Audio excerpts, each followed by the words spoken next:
Hello, hello, and welcome to another episode of enLIGHTen with Div and Deb. Mid mouthful.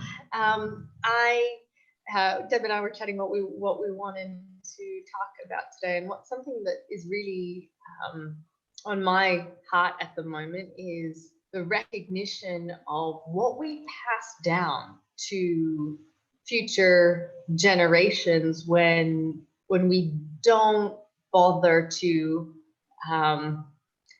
do our inner work, look at our stuff. Let's say we don't bother to look at our stuff. It's like that you know how there's this common saying in life, you know, everyone's got baggage. It's about looking for someone with the matching set. Have you heard that saying before? Well, no. I would disagree with that entirely. Well, it's a common thing. Everyone's got baggage. It's all about looking for someone who's got a matching set. And I would disagree with that entirely. Because what happens to that baggage, if we don't do our inner work, we pass that down. And think about our children and their children, and how much do they end up with, you know, when we don't actually these patterns and ways of being that don't serve us, ways of being able to speak honestly what's going on in our experience, being able to share about what's true for us without taking responsibility for another. All of these things, these are learned behaviors. All of this is behavioral stuff which it can be learned, and many of us don't have the privilege of learning that from our biological parents.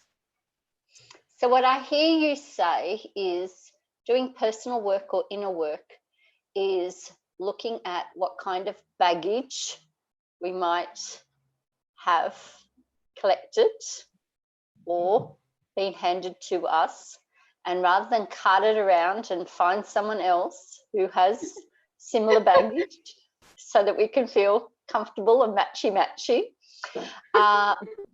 better for us to look at that baggage, unpack that baggage, clear out some of that baggage that we might not actually want to have if we were consciously choosing. Yeah, and how much do we?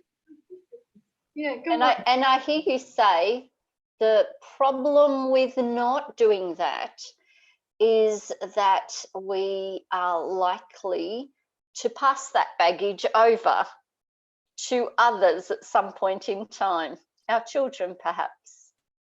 Is that what I'm hearing you say? Yeah, absolutely. And not necessarily, not just our children. Like if we're think about, like, I've got the visual in my mind, we're carting around these bags. Anybody that bumps into us, like, how agile are we walking through the street? Someone without bag, like, you think about it. Think about what someone who has maybe just a small carry-on trolley bag that they're, you know, chose what's in got their stuff in there, versus someone that's carrying around all of these, you know, multiple. How are you gonna navigate through life? Like well, we do. I know. I went on quite a big trip in the US, and I had about 4 different places to go for 4 different purposes. So I had quite a bit of baggage for the different kind of purposes, but I had to carry all of it to all of the places. And I did know that I got tired of it, and I kind of looked around for something or someone to help me carry it some of the time. Yeah. And so even if we're not wanting to hand it on to others, and we know that when we're talking about baggage, we're talking metaphorically about nasty shit that does nobody any good and makes you feel heavy, right?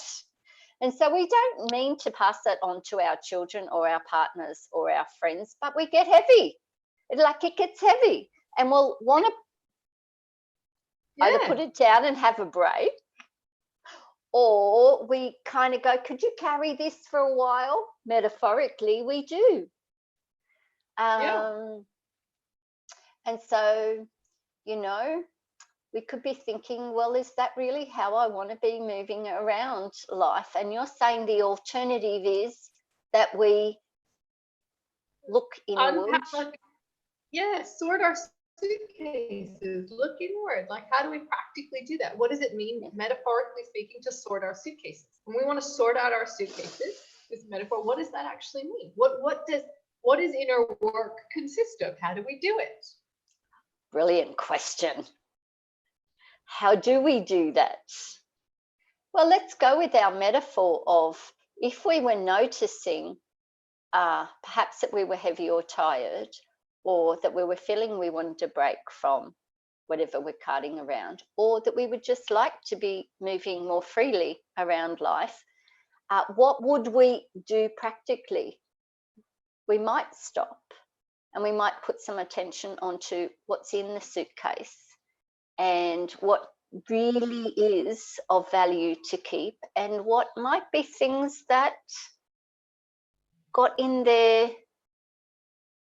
I'll tell you the truth about what I find in my luggage is sometimes it's only half unpacked from the last trip, and I'm like, oh yeah, whatever's in that cosmetic case can just come along, you know. And really, I did a big cull after my last trip, and I'm like, of all of these things in this cosmetic bag, which ones did I actually use on the last trip and the trip before that? Why don't I just take those things?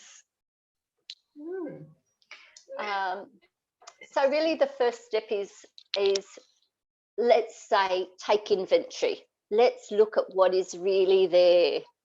No judgment. Let's just take inventory. What is there? What's useful? What's not useful? What might I be carrying along that's not really serving me? How do we do that with regard, how would we do an internal inventory? Yeah, so in internal inventory, here's where we can look at our outputs to get a cue for our inputs, right? So if like the world tends to look at the fruits, but really the fruits will reveal what's going on at the root. So if there's rotten apples, then something's going on for the tree that the fruits are turning out like that, right? So we could use our behaviors, our outputs, to have to look at what's going on inside. The beliefs, right? We can't see the beliefs; they're invisible. We can't see them, but we can look at, let's say, our emotions to cue us to, if I'm feeling angry in this situation, or if this comes up for me, what must I be believing about that? And learn how to look at what we see to give us cues to what is actually there on the inside. So part of that is observing. Part of taking inventory is observing, as you said. What's the, look at what's there. No judgment. What are the behaviors that arise? What are the emotions that arise? And take inventory. Make a note. That's the first step.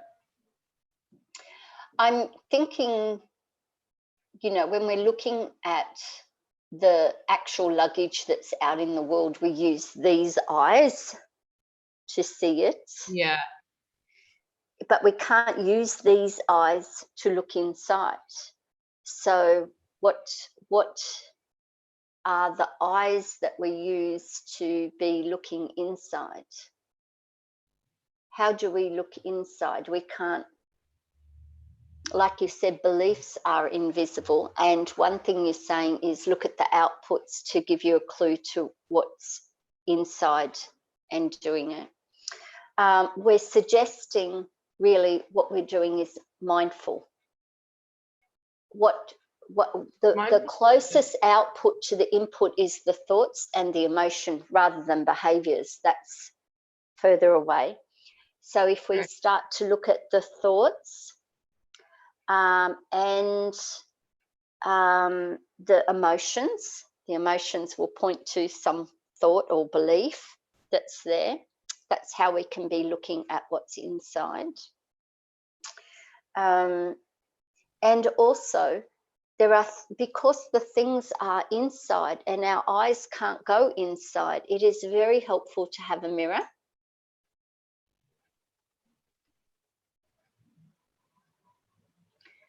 And of course, we were doing it work. Yes. Priceless. Yes. So for want of not sounding like we're trying to promote coaching or anything, the truth is we can't alone see everything that is inside, because we don't have the mechanisms for, like, we've got eyeballs to see outside, right? But we don't have eyeballs to see inside.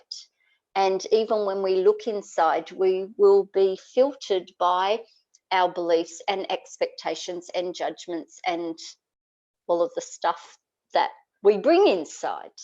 And so it is invaluable. Yes, of course, it's important for us to learn how to be with self and to be mindful and to notice. And it is also important to be open to using other people's eyes, understanding when, yes, and understanding when what they're seeing is themselves reflected here, a projection, or when they're actually seeing what's here and being able to distinguish the difference. So yes, if we could all do inner work like, oh, it's just the same as unpacking our luggage from a trip, we would all do it, I'm sure, because we do desire to feel at ease and happy and light and not weighed down. Though what we're pointing to is that it is a little challenging, and there are certain kind of skills and things that we need to be able to do it. And I have no qualms about promoting coaching, because I will, and I know I'm biased, obviously, and me too. And like, but bias alert, I'll put that out there. And I know the difference that it's made in my lightness, in my life, and in how light I feel. Like, I can't even, like, it blows my mind to think about how much I used to carry around now. Like, how much how much I used to carry around. And this is the equivalent of, like, back to our baggage metaphor, like grandmother's undies, carting them around, like, for what? For why? Just because they got passed down and they ended up in the suitcase, and you're like, all right, well, that's the suitcase, so let me just carry that around, So what are the benefits of doing it? It does require work. It requires consistency. It requires getting, creating the conditions externally so that we have a mirror as well. Why do it? I mean, you're pointing to what happens when we don't. We might pass it on to others, or we might just lug it around and exhaust ourselves and strain our back or whatever, metaphorically. What happens when we do take the time and invest in the process of doing inner work? Well, we have this incredible agility and ability to move through the world flexibly and fluidly and happily, and we feel, more joy and contentment and ease than ever before. This is not just my experience. This is something how many of my clients have shared, your clients have shared. This is a consistent thing that, we feel lighter. We lighten our load, right? We release that. We don't need to be carrying I'm around. thinking I'm thinking when I was a novice traveler, I used to take a lot more just in case, because I couldn't predict what would be needed and what wouldn't be needed and so forth. And through experience, I've been able to get leaner. And I'm kind of thinking, you know, I'm thinking of you, our viewers, if you were finding, oh, well, yeah, I do notice that I'm a bit heavy at times, or I would like to feel freer, lighter in life. And I do know I get triggered and emotional and stuff like that. That's what we know is baggage, right? Or I'm reactive or what have you. I kind of think, would I have got more efficient in culling, auditing my luggage if I had had an experienced traveler share some tips with me? And I think I would have. I'm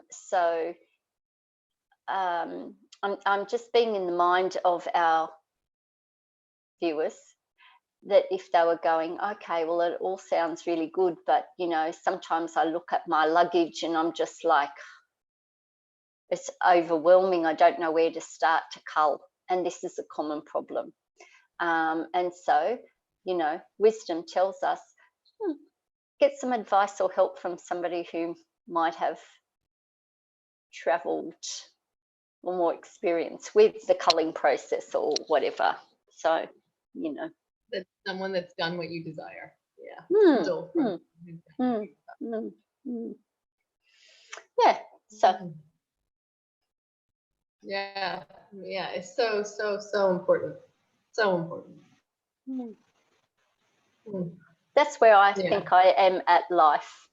I kind of think of the long and winding road, as the Beatles sing it, of my journey from there to here. And, you know, I was very independent and very afraid to ask for help in the beginning, and very afraid to voice that I wasn't at a place in my journey where I wanted to be. And I made the assumption, my life, my journey, I've got to find my own way, I've got to work this out myself. And then actually through business and professional things, I learned that people who are successful in business, they have mentors. They hang out with like-minded people. They educate themselves, books, conversations, all kinds of things. They don't rely entirely on just themselves and what they understand about the thing, and trial and error. You know, of course there's a place for that.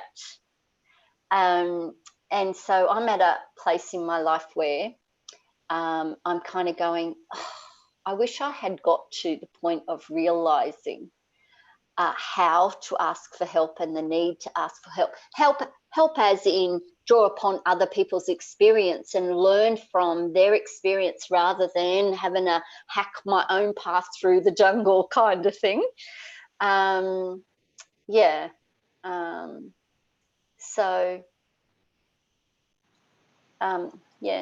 you and I, we're really passionate about that. Like, don't let somebody else have to take all of this time and effort to discover what we have. Let others benefit by our experience. That's just where go. I can still touch upon, like I can cast my mind's eye back to how heavy my experience of life was back then. And it brings so much sadness when I remember.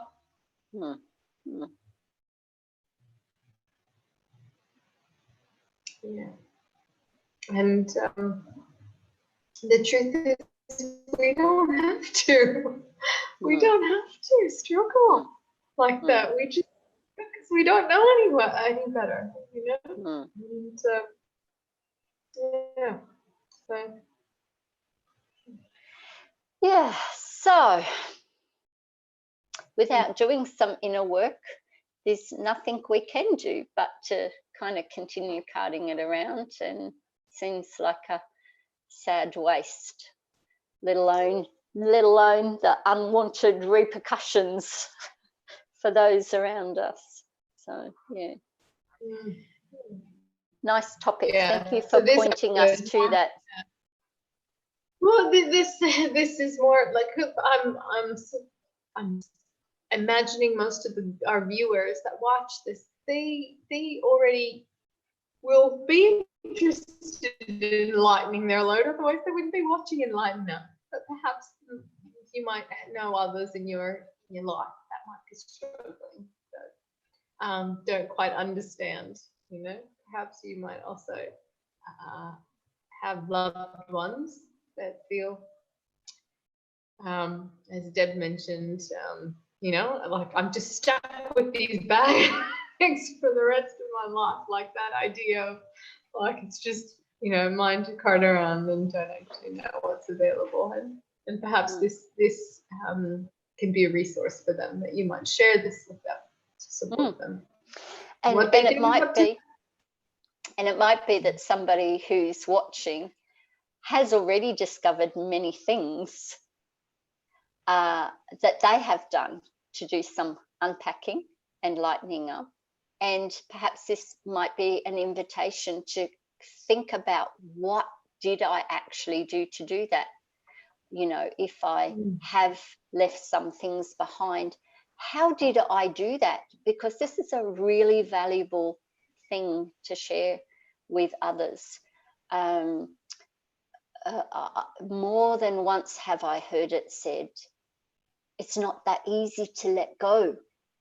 If I could let go, if I knew how to let go, I would, but I don't know how. So thinking about, are there things that you have unpacked, that you have culled, that you have let go of or put aside or what have you? How did you do that? That would be really valuable to keep in mind, the how of that you could share. Not that the how will be the same for the other person, but when we say, oh, this is what I did, it primes the other person's mind for, well, one, it then suggests to them it is possible in the world, possible for me. It's a matter of how, and their mind will start to go find their how they can. Yeah, absolutely. Really, really important invitation. I hope you take that invitation and consider that, because that is how we support one another, is through sharing our experiences. You know, we're able to model for others. Yeah, good place to wrap up. Beautiful. Thank you. Yeah. Wonderful. Thanks for tuning in. No, we actually won't be on tomorrow. Tomorrow we've got that workshop. So no enLIGHTen up tomorrow. We'll be back next week. Bye for now. Hope you have a brilliant rest of your week.